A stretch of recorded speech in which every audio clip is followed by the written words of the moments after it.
రాత్రి కూడా ఈ ఒక్కటి అయిపోయిన తర్వాత మళ్ళా ముందుకు వద్దామా అన్నారు. సరేనని చెప్పేసి మళ్ళీ వచ్చి మందిరం కూర్చొని ప్రార్థన చేస్తున్నాను. నేను ప్రార్థన చేస్తుంటే నీవు మందిరంలో అర్జెంటుగా తెరగట్టుకొని ఈ విధంగా ఉండాలి. ఎట్లా అంటే తెర కూడా ఇది ఈ విధంగా కట్టుకోవాలని ప్రభువు చూపించారు. ఇంకప్పుడు నాకు భయం వచ్చింది. అయ్యగారు ప్రార్థన అయిపోగానే ప్రార్థనలో ఉన్నాను. దేవుడు ఏదో ప్రార్థనలో ఉండాలి అంటే, ప్రార్థనలో చేయాలి అంటే దేవుడు దాని వెనక ఏదో ఒక మహాకృపను, ఒక మేలును మన కొరకు దాచి ఉంచారని మనము గ్రహించాలండి. ప్రియ దేవుడి బిడ్డలారా, మరి దేవుడు మరి ముందుగానే తెలియపరిచాడు. ఏమని? ఏదో బిడ్డలకు మేలు చేద్దాం, అర్జెంటుగా ప్రార్థనలో ఉండమని. అయ్యగారు ప్రార్థన అయిపోగానే మళ్ళా నన్ను ప్రార్థనలో ఉండమన్నారు. నేను దాదాపు 15-20 రోజులు డిలే చేశాను. దేవుడు మాట అంటే మాటే.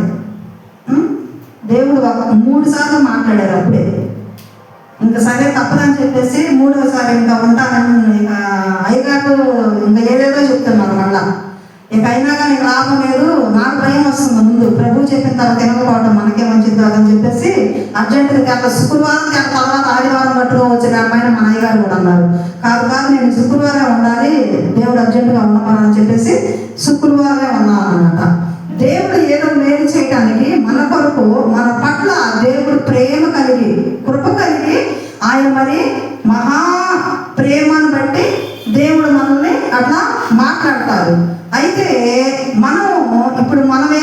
ఇప్పుడు మనం మాట్లాడుకోవాల్సింది ఏంటంటే దేవుడు చేసే మేలును ప్లస్ మనము ఎలా ఉండాలి, ఎలా చేయాలి, దేవునితో ఎలా మాట్లాడాలి అని మనం సంబోధించుకున్నాం. ఒక సేవకుని గురించి, సేవకుని దేవుడు ఎందుకు ఏర్పాటు చేసుకున్నారండి? ఎందుకు పిలిచారు దేవుడు సేవకుని? చెప్పాలి. మనందరికీ తెలిసి ఇక్కడ మనందరం ఎన్నో సంవత్సరాలు బట్టి ప్రార్థనకు వచ్చేవాళ్ళమే, భక్తి కలిగిన వాళ్ళము, విశ్వాసంతో ఉన్నాము. కానీ దేవుని యందు నిరీక్షణ, సాత్వికమైన మనసు ఇవి కలిగి మనం జీవించాలి. ఒక సేవకుడు అంటే అర్థమేంటి? మరి దేవుడు మరి ఎవరితో మాట్లాడాడు? ఫస్ట్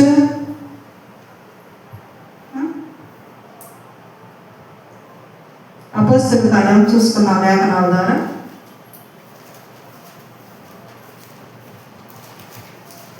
రెండవ అధ్యాయము 37వ వచనం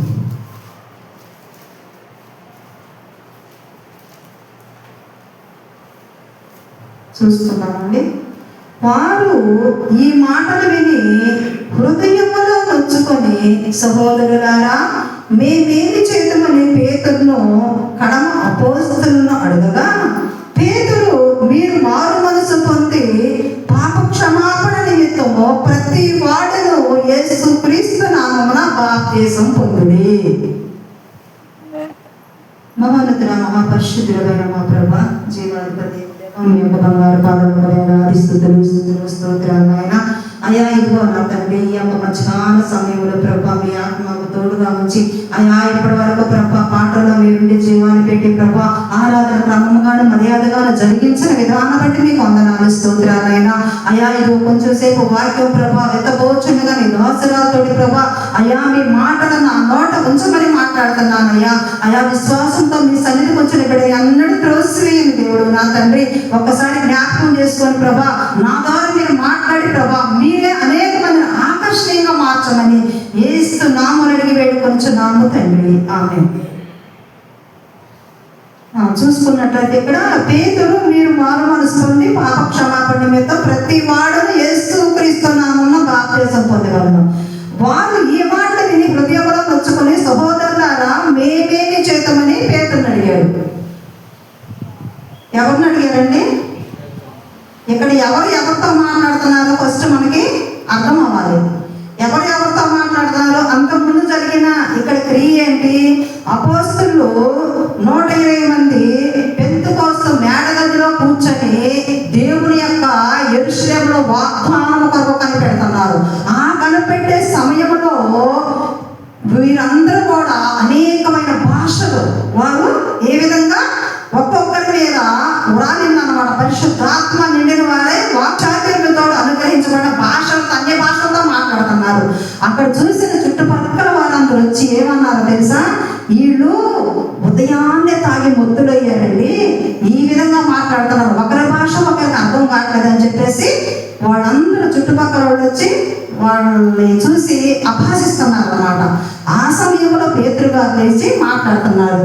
వారు ఉదయాన్నే మొత్తులై ఉండలేదు, దేవుని యొక్క శక్తి వారి మీదకి వచ్చి వారు వాక్చాతుర్యంతో మాట్లాడుతున్నారు అన్య భాషలు అని చెప్పేసి ఈ యొక్క పేతురు గారు ఈ ప్రజలకి చుట్టుపక్కల ఉన్న బిడ్డలకి చెప్తున్నారు అన్నమాట. ఆ సమయంలో మాట్లాడిన మాటలు ఇవి. ఆ సమయంలో వారందరూ నొచ్చుకున్నారు. వారు ఏమనుకున్నారు? హృదయాల్లో నొచ్చుకున్నారంట. ఎందుకు? వీళ్ళు చూసి, వీళ్ళు ప్రార్థనలు చూసి, వీళ్ళ భక్తి చూసి, వీళ్ళ విధంగా వాక్చాతుర్యముతో దేవుని యొక్క వాక్యాలు ప్రచురపరచడానికి యేసు నామములో శక్తి కలిగిన మాటలు మాట్లాడటం వల్ల వాళ్ళందరూ హృదయాల్లో నొచ్చుకున్నారంట. నొచ్చుకోలేమన్నారు. అవునయ్యా పేతురు గారు, ఇప్పుడు మేమేం చేయాలి? ఇప్పుడు మేమేం చేయాలని పేతురు అడుగుతున్నారు. సరే, పేతురు గారు అడుగుతున్నారు. ఇప్పుడు ప్రజలు ఉన్నారండి, ప్రజలు మరి అనేకమైన జనం, అనేకమైన ఆలోచనలు, అనేకమైన తలంపులు, మెనిమెంట్స్ ఇలా ఉన్న సమయంలో మరి ఈ ప్రజలందరూ ఒక్కసారి పోయి ప్రభు గారిని అడగవచ్చుగా? ప్రభా మేమేం చేయాలో చెప్పయ్యా, మాట్లాడు మాట్లాడని ప్రభువుని అడగవచ్చుగా? చెప్పాలి. ఎందుకని అడగట్లేదు ప్రభు గారిని? ప్రభు గారిని ఎందుకు అడగట్లేదు? నేను తక్కువ కూడా చెప్పండి, మాట్లాడుతున్నా. ప్రభువు వారిని, దేవుణ్ణి ఒక విశ్వాసి, ఒక ప్రజలు ప్రశ్నించవచ్చు కదా. ఈ పేతురు గారిని వచ్చి ప్రశ్నించాల్సి వచ్చింది ఇక్కడ.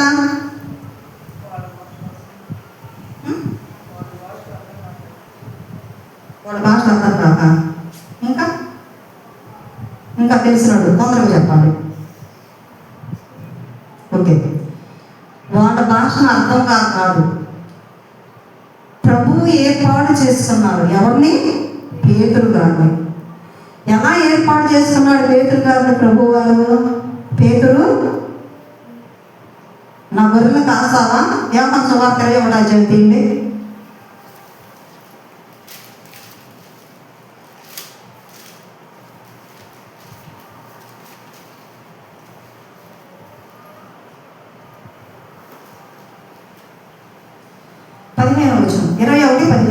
వారు భోజనం చేసిన తరువాత యేసు సీయోను పేతురును చూసి, యోహాను కుమారుడైన సీయోను, వీరికంటే నీవు నన్ను ఎక్కువగా ప్రేమించుచున్నావా అని అడగగా అతడు, అవును ప్రభువా, నేను నిన్ను ప్రేమించుచున్నానని నీవే ఎరుగుదవని అతనితో చెప్పాను.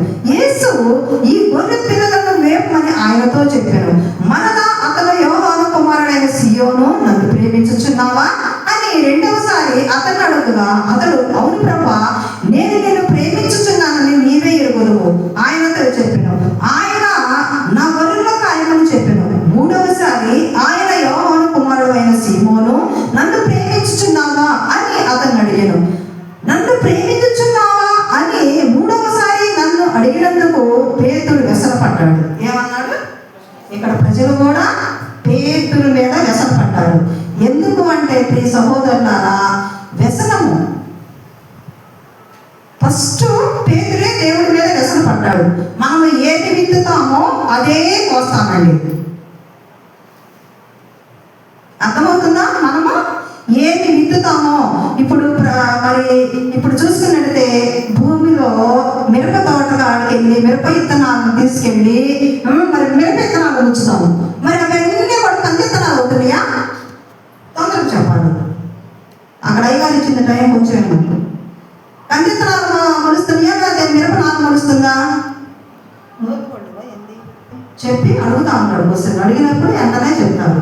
చెప్పకపోతే వినకుండా నాకు నిద్రపోతున్నాం అనాలోచనతో ఉన్నట్టు అర్థం అనమాట. వ్యసన పడ్డాడు అనమాట. ఇక్కడ ఏమన్నాడు? ఇక్కడ కూడా వారు ఆ మాట విని హృదయంలో నొచ్చుకున్నారు. ఇక్కడ నొచ్చుకున్నారు వాళ్ళు. ఇక్కడ వ్యసన పడ్డాడు అనమాట. అయితే నిన్ను ప్రేమించను అంటే మూడోసారి కూడా నా గొర్రెల కాయం అన్నాడు. అన్ని పేతులతో ప్రభువు వారు చెప్పాడు. మరి ఈ ప్రజలు ఇక్కడ ఒక సావుకునిగా నిర్మించుకొని, ఒక సావుకునిగా పేతురు గారిని పిలుచుకొని, మరి ఎందుకు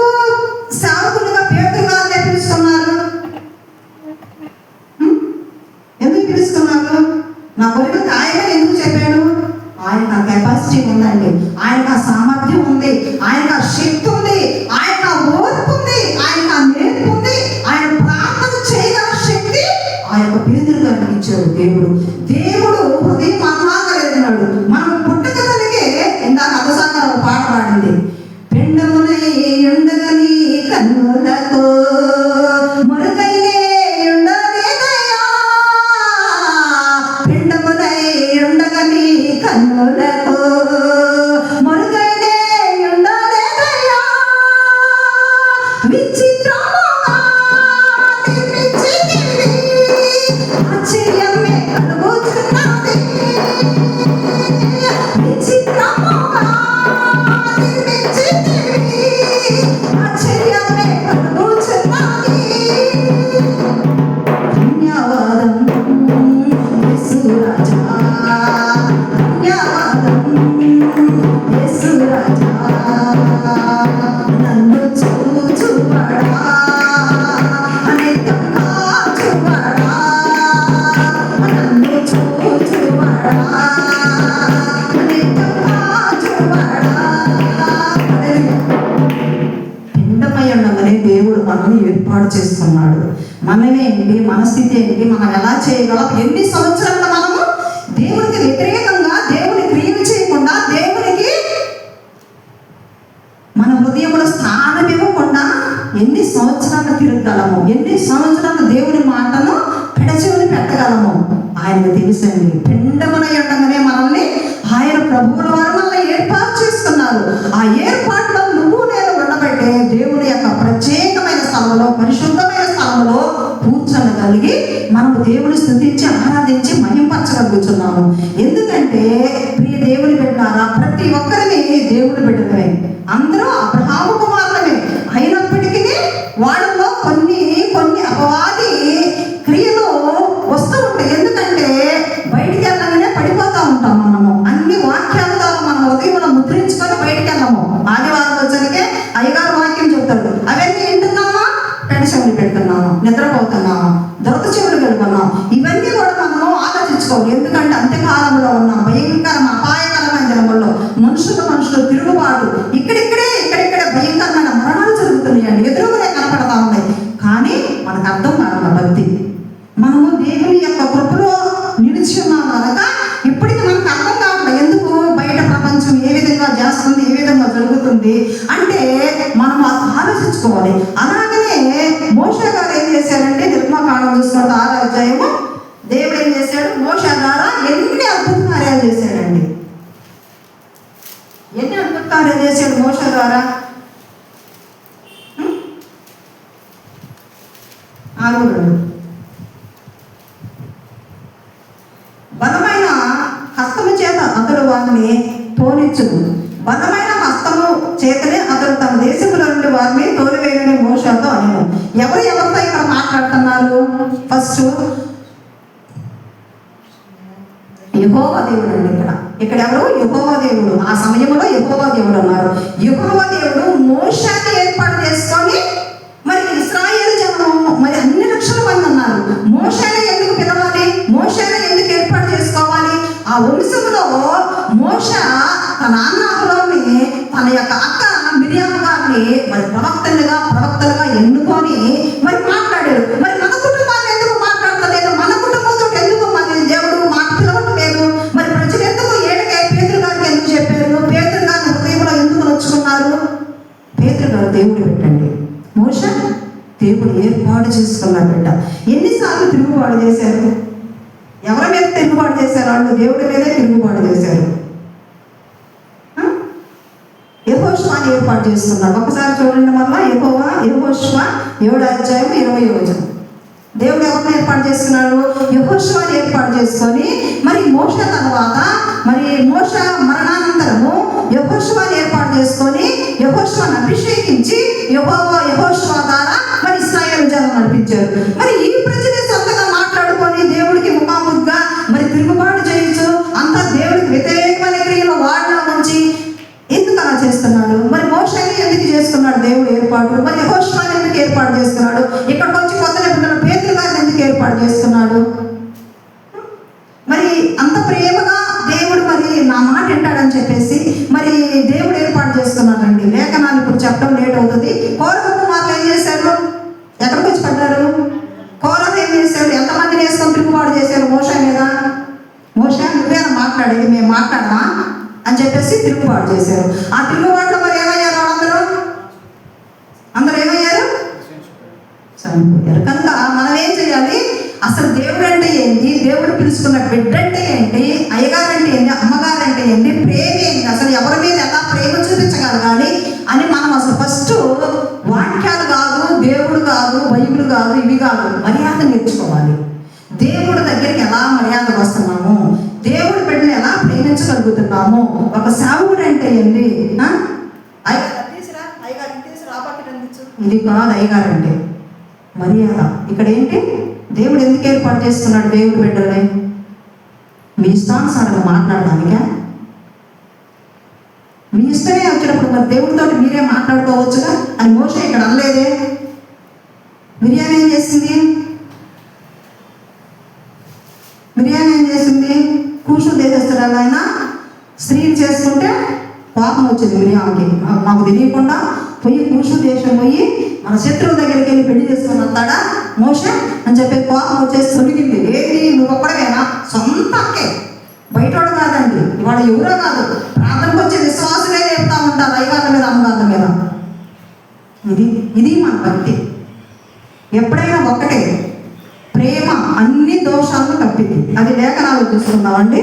ప్రేమ అన్ని దోషాలని తప్పింది. ప్రేమ కలిగి మనము జీవించాలన్నమాట. మనం ప్రేమ లేకపోతే ఏమైంది మన జీవితం? ప్రేమ లేకపోతే ఏమవుతుందండి మన జీవితం? విధేయత లేకుండా, ప్రేమ లేకుండా, భక్తి లేకుండా, భయము లేకుండా మనము ఉన్నామంటే ఇప్పుడు మనం చూస్తున్నాము. మన పక్కన వాళ్ళని ప్రేమించలేము, ఇరుగు పొరుగుని ప్రేమించలేము, ప్రార్థనకు వచ్చేవాళ్ళు కూడా ప్రేమించలేము. అప్పుడు ప్రభు ఏమన్నాడు? ఎదుటి వల్ల నీ సహోదరుని ప్రేమించలేనప్పుడు నన్ను నువ్వు ఎలా ప్రేమించగలవని మాట్లాడుతున్నాడు ప్రభు. ఒక క్వశ్చన్ వేస్తాడు మనకి. ఏ స్థితిలో ఉన్నాం మనము? ఒక ఆదివారం మందిరానికి వస్తాం, వెళ్ళిపోతాం, ఇక అడ్రస్ ఉండము, ఇక కనపడం దేవుడికి. ఎప్పుడైతే మనం దేవుడి బిడ్డను ప్రేమించగలుగుతామో దేవుడు మనల్ని ఆశీర్వదిస్తానికి ఇష్టపడతారు. ఆ ప్రభువుల వారికి ఇష్టకరమైన జీవితం మనం జీవించాలండి. ఒక సేవకుడు అంటే లెక్క లేకుండా ఇష్టానుసారం ఉంటాము, ఇది తగదు. ఎందుకంటే మనం దేవుడికి లోబడి ఉండే బిడ్డలము, దేవుడి బిడ్డలు అన్నాము. దేవుడు ఎలాంటి వాడు? పరిశుద్ధుడా? లేకపోతే ఇంకా దేవుడు ఎలాంటి వాడు? పరిశుద్ధుడు. మరి మన హృదయం ఎలా ఉంది? పరిశుద్ధతగా ఉందా, అపవిత్రతగా ఉందా, ఎట్లా ఉంది? మరి అల్లాడు సీనాయి పర్వతం దగ్గర మరి మోషే ఇశ్రాయేలు జనము సీనాయి పర్వతం వచ్చినప్పుడు మీరు ఈ పర్వతాన్ని కనుక తాగితే మీరు ఎవరు తాగిన వాళ్ళు చస్తారని చెప్తాడు దేవుడు. టైం లేదు, చస్తారన్నాడు. ఎందుకు? మరి మోషే వెళ్ళిపోయాడుగా పర్వతం ఎక్కి, మరి మోషే తాగాడుగా పర్వతం, మరి మోషే ఎందుకు చాలా వీళ్ళు ఎందుకు చేస్తారు ఇశ్రాయేలు జనం? అందరూ దేవుడు పెట్టలేక, అందరూ దేవుడు ఏర్పాటు చేసుకున్నారు, అందరూ దేవుడు పుట్టించాడు. పిండమై ఉండగానే నీ పనులను చూసి నేను ఇక్కడ మాట్లాడుతుంటే దావీదు మహారాజు మరి మనల్ని ఏర్పాటు చేసుకోలేదా? ఒక సేవకుడినేనా? అదే అక్కడ ఘనత, అదే అక్కడ ప్రత్యేకత. ఒక సేవకుడిని గౌరవించటము, ఒక సేవకుడి మీద మర్యాదగా ఉండటము, అప్పుడు దేవుడు మనల్ని ఆశీర్వదిస్తాడు. మనం ఆశీర్వదించకపోవడానికి, ఫలించకపోవడానికి కారణం ఏంటంటే ఇదే నిర్లక్ష్యం. ఇక్కడ చూస్తున్న ఎదుటి వ్యక్తిని, చూస్తున్న సేవకునే ప్రేమించలేకపోతే కనపడని దేవుని ఎలా ప్రేమించగలుగుతామండి మనము? సేవకుడు అంటే అంత లెక్క లేకుండా, విశ్వాసం లేకుండా, ప్రేమ లేకుండా, ఎప్పుడో రావటం వాడి ఇష్టం వచ్చి పోవటం, ఇది కాదు భక్తి. భక్తి అంటే ఏంటంటే దేవుడి దగ్గర యథార్థత కలిగి మనము జీవించాలన్నమాట. మరి 1వ సమూయేలు 8వ కూడా సమూయేలు చేశాడు ప్రార్థన. ఎందుకు చేశాడు? మరి అక్కడ మరి సమూయేలు ప్రార్థన చేశాడు. సమూయేలు ప్రార్థన చేయక వీళ్ళు చేసుకోవచ్చుగా దేవుడికి? అయ్యా మేము పాపంలో ఉన్నామయ్యా, అయ్యా మా పాపాలు పడుకు అని చెప్పేసి వీళ్ళు అడగొచ్చుగా. మరి సమూయేలు గారు ఎందుకు ఏర్పాటు చేస్తున్నారు? బాలుడై ఉండగానే సమూయేలు తల్లి గర్భంలో ఏర్పాటు చేసుకున్నారండి. బాలుడై ఉండగానే పాలు విడవటంతో మందిరంలో పడేసి వెళ్ళిపోయింది తల్లి వచ్చి. ఎంత గొప్ప విషయం అండి, ఎంత గొప్పవాడు సమూయేలు గారు. మరి మనం ఎందుకు మరి అలా ఉండలేకపోతున్నాము? దేవుని బిడ్డలారా చాలా జాగ్రత్తగా ఉండాలి. దేవుడు అంటే నమ్మకంగా, విశ్వాసము కలిగి మరి భయముతో కూడిన భక్తి చేయాలండి మనము. ఇక్కడ ఎవరికి భయపడుతున్నామో నిర్గమకాండము 14:10-13 చూసుకున్నాము.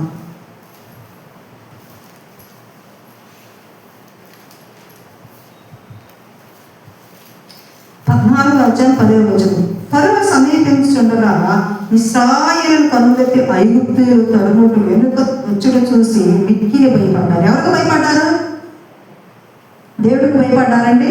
ఫస్ట్ వాడు దేవుడికి భయపడితే ఈ విధంగా అరణ్యంలో పడి ఇన్ని సంవత్సరాలు ప్రయాణం చేయగలరా? చేయించగలడా? దేవుడు ఎంతగా ప్రేమించాడు ఇశ్రాయేలుని. వాడు మూలుగులు విన్నాడు, వాళ్ళ కష్టాలు విన్నాడు, వాళ్ళ పాపాలు, వాళ్ళ దోషాలు కడిగి మరి వాళ్ళందరినీ క్షమించి మరి అడవి మార్గంలో నడిపించుకొని మోషాన్ని ఏర్పాటు చేసుకొని తీసుకొని వస్తున్నాడు. మోషే అన్నాడు, అయ్యా నేను నత్తివాడిని అయ్యా, ఇంకెవరు ఉంటారో చూసుకోయ్యా, నువ్వు నత్తివాడు అయితే నాకు కావాలి, నువ్వే కావాలి. ఎవరు కావాలి? ఆయనే కావాలి. నేను ఆదరణ పంపిస్తున్నాను నీకు తోడుగా, తన నోటు నీకు మాటలుగా ఉంచుతాడు అని చెప్పేసి దేవుడు, యెహోవా దేవుడు మోషే మీద మాట్లాడాడు మోషేతోటి. మరి ఇక్కడ వెనక వస్తున్న ఫరో రథాలను చూసి భయపడ్డారు, కానీ దేవుడు ఉన్నాడు మనకి. దేవుడు మనకి కార్యం మరి ఇంత తీసుకొచ్చాడే ఫరో దగ్గర నుంచి, శత్రు బారి నుంచి, దాసత్వం నుంచి విడిపించి మనల్ని ఇక్కడ అరణ్య మార్గంలో నడిపించాడే అని చెప్పి కొంచెమన్నా విశ్వాసం ఉంచారా దేవుడు బిడ్డ మీద? మోషే మీద సనిగాడు. ఇంకా 13వ వచనం చూసుకున్నట్టయితే, అందుకు మోషే భయపడకుడి, యెహోవా మీకు నేడు కలుగు చేయబోవు రక్షణ ఊరికినే మనం చూడమన్నాడు. దేవుడు ఇన్ని చేసిన దేవుడు, ఫరో హృదయం అన్నిసార్లు కఠినపరిచిన దేవుడు, మరి దేవుడు ఎర్ర సముద్రాన్ని దాటించడా? అసలు ఏదైనా చేయగలడు. ఒక పాట ఉంది, ఏదైనా చేయగలడు అని. ఆయన ఏదైనా చేయగలడు. ఆయనకంత సమర్థత ఉంది, ఆయనకంత గొప్పతనం ఉంది. ఆయన దేవుడే ఉన్నాడు కనుక ఏదైనా చేయగలడు. కనుక మోషే భయపడద్దు అన్నాడు. మరి వీటికి ఎందుకు భయం వచ్చింది? ఇక్కడ మనం భయముతో ఉన్నామా? ఒక సేవకుడు అంటే ఒక దేవుని ఎదుట భయము కలిగి, ఇది దేవుడు చూస్తున్నాడు, ఈ పని చేస్తున్నాను, మరి దేవుడు నన్ను కొడతాడు, దేవుడికి ఇష్టకరంగా ఉన్నదేమో, ఇది తప్పుడు మాటలేమో, ఈ అబద్ధాన్ని ఆడకూడదేమో, ఈ దొంగ మాటలు చెప్పకూడదేమో, పైన ప్రభువులు వారు చూస్తున్నారేమో అని కొంచెమన్నా జ్ఞానం మనం ఆలోచిస్తున్నామా? జ్ఞానం కలిగి అమ్మో ఇటుపోతే అయ్యగారు చూస్తాడు, అటుపోతే అమ్మగారు చూస్తుంది, ఎట్టుకోరు పోవాలి. ఇదే భక్తి. ఎంత భక్తి చేస్తున్నాం, పుట్టిన కాడి నుంచి చేస్తున్నాము.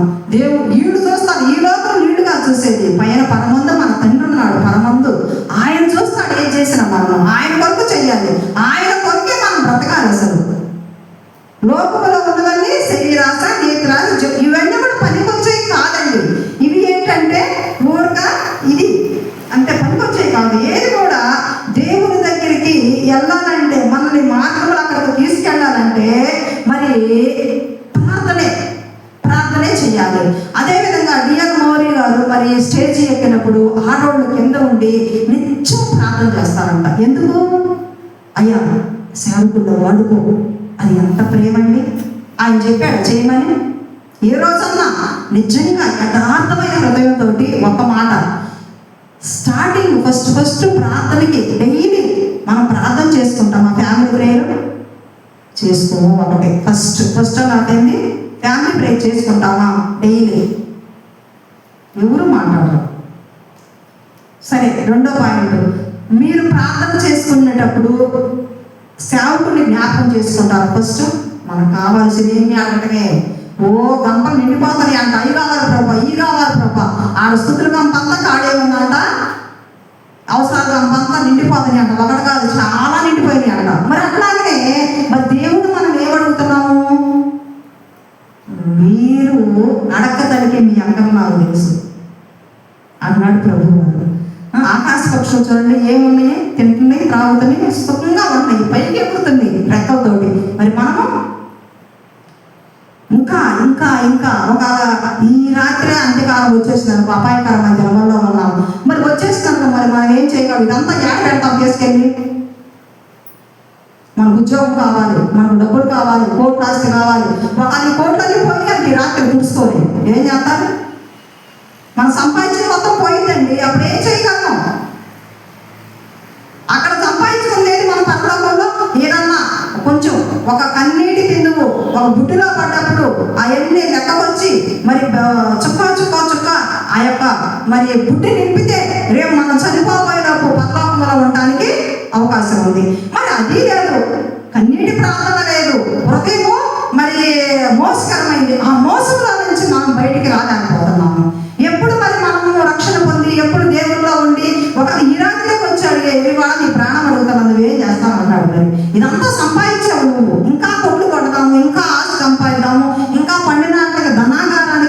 ఉంచడానికి, నిల్వ చేయడానికి ఈ ఉంటాయి చాలు కనుక ఇంకా కడదామని ధనవంతుడు ఆలోచిస్తున్నాడండి. అలాంటి సమయంలో దేవుడే, ఎర్రివాడా, ఈ రాత్రి నీ ప్రాణం అడిగితే నువ్వేం చేస్తావు? ఈ కొట్లన్నీ తీసుకెళ్తావా? ఆడపడి అగ్నిగుండంలో పడ్డాడు ధనవంతుడు. అగ్నిగుండము లాజరు సంపాదించాడండి. కోరికలు నశింప చేసుకున్నాడు ధనుడు. బుద్ధులు గారు చెప్పారు ఏమని? ఈ కోరికలన్నీ నశింప చేసుకొని వెళ్ళిపోయాడు ఆయన. కోరికలు నశింప చేసుకోవాలి. ఏముంది? ధనాపేక్ష భయంకరమైన పాపం అది. దేవుణ్ణి ప్రేమించలే విధానం భయంకరమైన పాపం అండి. ఒక సేవకుడిని ప్రేమించలేము, మర్యాద తెలియదు, ప్రేమ తెలియదు. మరి ఇవన్నీ లేనప్పుడు మనం పరలోక రాజ్యంకి ఎలా వెళ్ళగలం? ఒక సేవకుడు మరి ప్రసంగం చెప్తున్నప్పుడు మరి కింద కూర్చొని, ప్రభా నీ దాసుని వాడుకయ్యా, నీ దాసుని మరుగుపరిచి పరిశుద్ధాత్మను మీరు మాట్లాడండి అయ్యా, ఈ పోరపాడు గ్రామానికి ఆకర్షణీయంగా మార్చడం అయినా, ప్రతి ఒక్క బిడ్డ కూడా ఈ వాక్యం మీరు మారు మనసు పొందాలైనా ఏ రోజన్నా హృదయపూర్వకంగా ప్రార్థన చేయగలిగవచ్చు. ఏం ప్రేమించగలం దేవుని? చూస్తున్న ఎదురు వ్యక్తిని ప్రేమించలేని మనం ఇంకా చీకట్లోనే. మనలో ఎందుకు పిలిచాడు దేవుడు? ఆయన ఆశ్చర్యమైన వెలుగులోకి పిలిచాడండి. ఇంకా నువ్వు చీకటి బ్రతుకులోనే ఉంటాను నువ్వు అనుకుంటే, దేవుడు మహా ఆశ్చర్యకరమైన వెలుగులోకి నేను పిలుస్తున్నాడు. ఆయన గుణాతిశయాన్ని ప్రచురపరచడానికి. ఏ ప్రచురపరచాలి మనము? ఆయన గుణాతిశయాలు. ఆయన ఏ విధంగా ఉన్నాడో ఆయన పరిశుద్ధులండి. మనం కూడా పరిశుద్ధంగా జీవించాలి.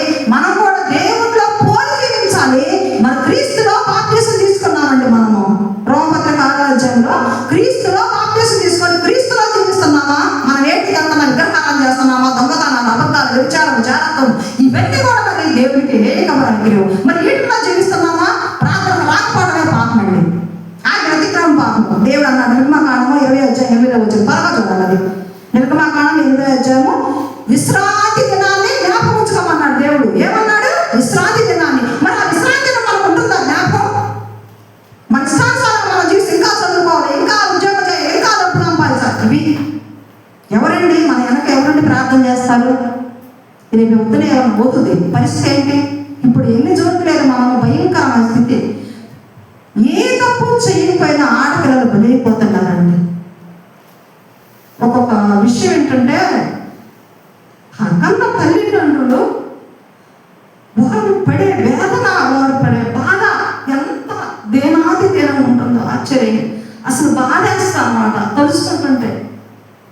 ఒక తల్లి ఒక బిడ్డని కన్నీ 9 నెలలు పెంచి పోషించి, ఒక డాక్టర్ చేసి, ఒక లాయర్ చేసి, ఒక ఇంజనీర్ చేసి తీసుకెళ్ళి అపవాది చేతిలో పడి భయంకరమైన మరణం పొంది ఆ తల్లిదండ్రులు వేదన ఏ విధంగా ఉంటుంది? ఏ రోజన్నా ఆలోచించారా? ప్రార్థన వస్తున్నాం, ఎందుకు మన ప్రార్థన ఉపయోగం ఉందా? ఎవరి కొరకి? ఎవరికన్నా మేలు చేయగలుగుతున్నామా? పొద్దున్న లేచిన కాడ నుంచి అన్ని అబద్ధాలు, ఎవరిని మోసం చేద్దామా, ఈ క్రియలే ఉన్నాయంట. అసలు ప్రార్థనే వేస్ట్. చేయకూడదు. ఎలాంటి వాళ్ళు ప్రార్థన చేసినా పాపంగా మారింది అన్నాడు ప్రభు. ఆ పాపంగా మారకుండా కోసం మనం దేవుడి సన్నిధికి వచ్చి దేవుడు మొరపెట్టుకోవాలి. మన ప్రార్థన ఎలా ఉంది, మన భక్తి ఎలా ఉంది, మనతో దేవుడు మాట్లాడుతున్నాడా లేదా అని ప్రభువుని మనం మాట్లాడుకుంటాం. అడగాలండి ప్రభువుని. ప్రతి విషయంలోనూ ప్రభువుని మనం అడగాలన్నమాట. అడగండి ఏం చేస్తాడు దేవుడు?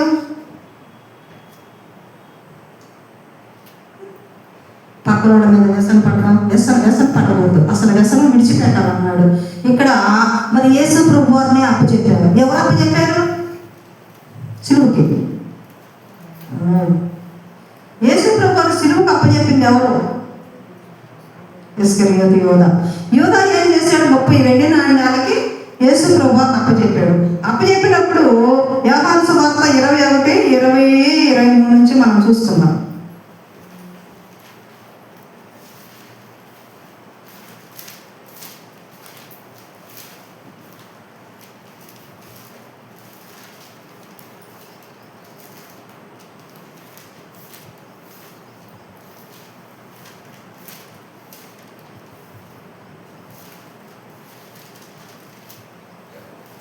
పేతురు వెనుకకు తిరిగి, యేసు ప్రేమించిన వాడును భోజన పంక్తిని ఆయన రొమ్మున ఆనుకున్న ప్రభువా, నిన్ను అప్పగించువాడెవడని అడిగి, వాడునైన శిష్యుడు తమ వెంట వచ్చి చూసాడు. పేతురు చూసి, ప్రభువా ఇతని సంగతి ఏమని యేసుని అడిగాను. యేసు, నేను వచ్చే వరకు అతను ఉండటం నాకు ఇష్టమైతే అది నీకేమి, నీవు నన్ను వెంబడించవు. ఇప్పుడు వ్యసన పడతాం. వాళ్ళాట సంపాదించుకున్నారు, వీళ్ళాట సంపాదించుకున్నారు, పొద్దున్న లేచిన కానించి మనకేంటంటే వ్యసనం ఎక్కువ. వాళ్ళు అలా చేస్తున్నారు, వీళ్ళు అలా చేస్తున్నారు. ఏమన్నాడు ప్రభు అక్కడ? ఆయన ఉండనిస్తానికి నాకు ఇష్టమైంది కదా, నీకేమైంది? తప్పు చేస్తున్నాడండి. చేస్తే చెయ్యని, నాకు ఇష్టమైంది కదా అది. దేవుడు పిండమై ఉండగానే రూపించి నిన్ను, నీ యొక్క శరీరం ఇచ్చి, నీకు రక్త మాంసాలు ఇచ్చి, నిన్ను మరి నడవడానికి కాళ్ళు చేతులు ఇవన్నీ సమకూర్చి నిన్ను ఒక మనిషిగా చేసి భూమి మీద నిలబెట్టినప్పుడు అది చేసింది ఎవరు? దేవుడు చేశాడు. మరి అలాంటి దేవుడు ఇస్కరియోతును ఉండనిస్తున్నాడు. నేను వచ్చే వరకు ఇక్కడ ఉంటాము, ఆయనకి ఇష్టమైంది. మనం వ్యసన పడకూడదు. వాళ్ళు అంటున్నారు, వీళ్ళు అంటున్నారు. లేచిన కానించి మనం ఎంతో ఒక్కొక్కసారి అయితే మరి ఉద్యోగాలకు వెళ్ళే వాళ్ళకి అసలు వాళ్ళకి అవకాశం దొరకదు. ఉద్యోగాలకు వెళ్ళే వాళ్ళకి ప్రార్థన చేయడానికి అవకాశం దొరకదు. అట్టి సమయంలో కూడా వాళ్ళు చాలా ప్రార్థనాపూర్వకంగా ఉంటారంట. నిన్న ఒక దైవజనుడు చెప్పాడు, ఏమనంటే ఒక స్త్రీ 8వ నెల గర్భవతి అయితే అక్కడ ఉపాస తోటాలు పెట్టారు. ఏంది? ఫాస్టింగ్ పీరియడ్స్ పెట్టారు. పెట్టినప్పుడు అది ఎన్ని రోజులు? 28 రోజులు ఉపాస ప్రార్థనలో. ఆ దైవజనుడు చెప్తున్నాడు, ఆమె తన భర్త పెద్ద బ్యాంకింగ్ మేనేజర్, సర్కిల్ మీదే మేనేజర్. అలాంటి పెద్ద ఉన్నతమైన ఆయన కూడా ఆటలో పార్టిసిపేట్ చేశాడు.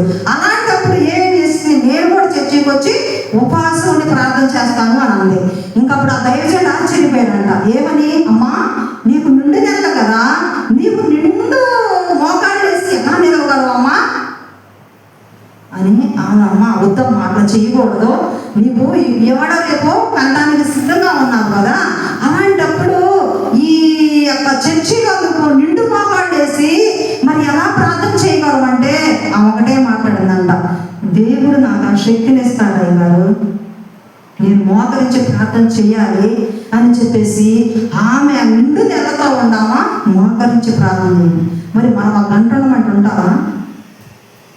తన భర్త మరి ఎంత అధికారంలో ఉన్నాడు, అయినప్పటికీ ఆ ఉపాస కోటాల్లో నెల రోజులు 28 రోజులు డైలీ. నువ్వు చేయగలవా, నేను చేయగలవా అంటే పని? మరి దేవుడు ఎన్నిక అలాంటి వాళ్ళ ఎన్నిక చేసుకున్నాడు. అలాంటి భక్తులు ఉన్నారు ప్రపంచంలో. ఎంతమంది ఆహుతి అయిపోతున్నారు. ఆడపిల్లలు కానీ, పెద్ద పెద్ద సేవకులు కానీ, మరి ఇంకా చాలామంది అండి, చాలామంది. మనము ఒకటి విధేయత కలిగి జీవించాలి. విధేయత. హెబ్రీ పత్రిక 5:7 చూసుకున్నట్టయితే,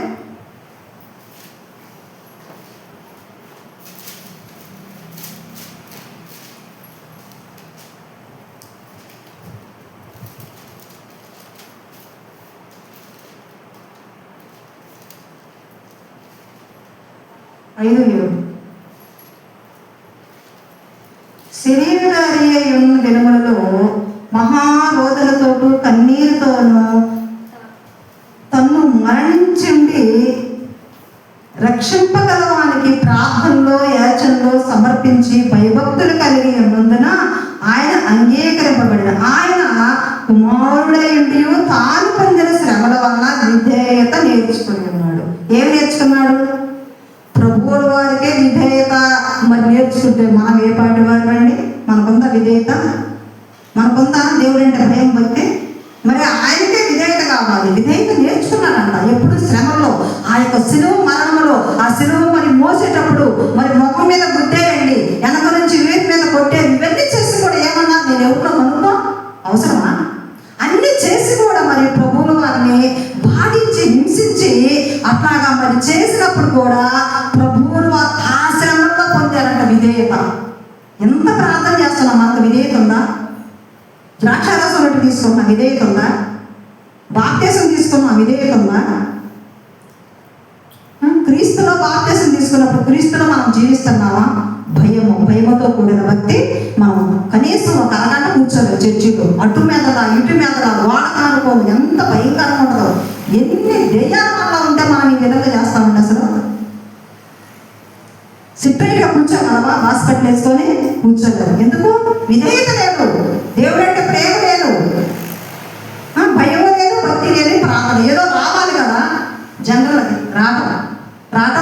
అన్నమాట. ఇది కాదండి, ఇది మనల్ని పరలోకానికి చేర్చదన్నమాట. అదే 1 తిమోతి 5:22 చూసుకున్నట్లయితే త్వరపడి ఎవరి మీద హస్తనిక్షేపణ చేయకూడదు. ఏం చేయాలి? త్వరపడి ఎవరి మీద హస్తనిక్షేపణ చేయకూడదు. చేసిన ఎడల పొరుగు వారి పాపంలో పాలు పొందుకుంటాం. ఇక్కడ యేసు ప్రభువు పేతురు దేవుడు అతను ఉండనించడానికి నాకు ఇష్టమైంది, నువ్వెందుకు ఎసరు పడుతున్నావు? పొరుగు వారి పాపంలో పాలు పంచుకోకూడదు, త్వరపడి హస్తనిక్షేపం చేయకూడదు ఎవరి మీద కూడా.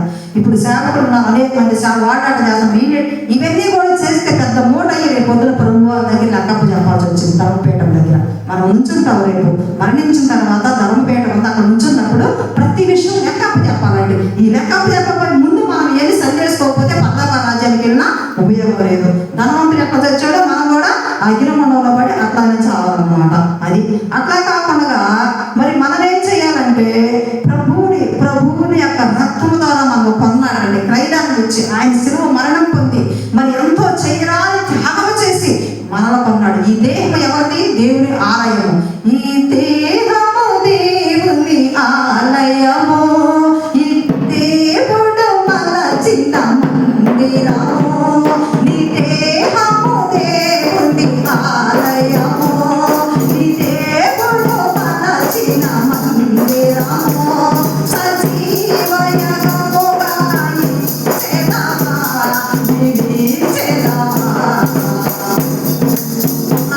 చేయాలి. సజీవ యాగం మన శరీరాన్ని ఆయనకు సమర్పించుకోవాలి, ఆయనకి ఇవ్వాలి.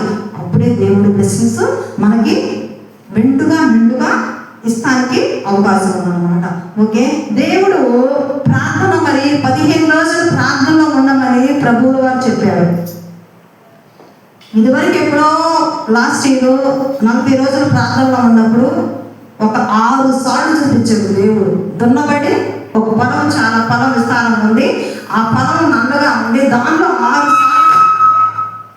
6 సార్లు మాత్రమే దున్నగలిగి ఉంది. వాటికి నీరు పెట్టి అట్లా ఇచ్చేస్తున్నాం అన్నమాట దర్శనం. అది మళ్ళా ఏమొచ్చింది, ఈ సంవత్సరం కూడా ఇప్పుడు ప్రాంతంలో ఉన్నప్పుడు 6 సార్లు విస్తరించబడ్డాయి. ఇంతెత్తున మనిషి ఫలించబడ్డాయి. దేవుని బిడ్డలారా, మరి ఆ ఫలితానికి దేవుడు మరి ఆ దర్శనాలు ఇవ్వటానికి వాళ్ళని నిలబెడతాను అంటున్నాడు. దేవుడు ఏం చేస్తానన్నాడు? ఆత్మను నిలబెడటం కోసము ప్రభు కొరకు మనం ప్రార్థన చేయాలి. ఇంకా కొన్ని వచ్చింది దర్శనాలు. ఇంకా ఏంటంటే మన అయ్యగారి గురించి ఒక దర్శనం వచ్చింది. ఏంటంటే ప్రార్థన చేస్తున్నాను, ప్రార్థన చేస్తే నేను వచ్చింది అయ్యగారి గురించి. ఇదేమన్నా ధర్మమా? కానీ సేవకుడు అందుకే నిలబెట్టాడు. ఎందుకు? మన కొరకు ప్రార్థన చేస్తాం, అది మీకు తెలియదు. రాత్రి పగులు పొట్టగొట్టుకున్న ఒక దైవ సేవకుడు ప్రార్థన చేసినప్పుడు ఒక గ్రామానికి మేలండి, గ్రామ ప్రజలకు మేలండి, పంటలకి, పశువులకి, సమస్తానికి ఆశీర్వాదకరంగా ఉండాలంటే పిలువబడ్డ దైవజనుడు ఆ గ్రామంలో రాత్రి పగులు మొరపెట్టుకుంటా ఉంటాడు. ప్రతి ఒక్క బిడ్డ కోసం, పాపము చేస్తున్న వారి కొరకు, పాపము చేయని వారి కొరకు దేవుడు నీతిమంతుల మీదను అవినీతిమంతుల మీదను వర్షం కురిపిస్తున్నాడంట. ఆయనకి ఇష్టమైతే కురిపిస్తున్నాడు. దేవుడా, వీళ్ళందరూ పాపం చేయరయ్యా, వాళ్ళ మీద వర్షం వద్దని అంటావా? వాళ్ళ పొలాలకు వర్షం వద్దని మనం అనగలమా? అది చాలా తప్పండి, చాలా పొరపాటు. కనుక మనం ఏం చేయాలంటే ప్రేమ కలిగి సేవకుడు అంటే ప్రేమ కలిగి, దేవుడు అంటే భక్తి కలిగి, భయముతోటి చేయాలండి ప్రార్థన ఏదన్నా కానీ. అదేవిధంగా అయ్యగారికి ఈ సంవత్సరం ఏమి ఇచ్చాడంటే 3వ స్థానం ఇచ్చాను. చప్పటపడ్డారు, ప్రతి ఒక్కరు చప్పటపడ్డారు. దేవుడు ఇచ్చిన వాగ్దానం ఏంటంటే ఈ సంవత్సరము ప్రార్థనలో ఉన్నాడు. నన్ను అయ్యగారు ప్రార్థనలో ఉండగా నేను తర్వాత ప్రార్థనలో ఉన్నాడు. 3వ స్థానం అయ్యగారికి ఇచ్చానమ్మా అన్నాడు. అయ్యగారు చెప్తున్నాడు నాకు, దేవుడికి స్తోత్రం. 3వ స్థానం నాకు ఇచ్చాడు. అంటే 3వ స్థానం అంటే చాలా ప్రాముఖ్యతమైన అన్నమాట, అంత గొప్ప ధన్యకరమైన. అది ఎప్పుడు మనం నిలబెట్టుకోవాలండి. ప్రార్థనా పూర్వకంగా, భక్తి పూర్వకంగా, భయముతో కూడా భక్తి చేయగలిగినప్పుడు అది మనం నిలబెట్టుకోగలుగుతున్నాం అన్నమాట. దేవుడికి స్తోత్రం. ఈ కొద్ది మాటలు దేవుడు దీవించకుండా ఇప్పటికే టైం చాలా అయింది. అయ్యగారు ఇచ్చింది అరగంట పైన చెప్పాను, నన్ను క్షమించాలని. దేవుడి కొద్ది మాటలు దీవించకుండా.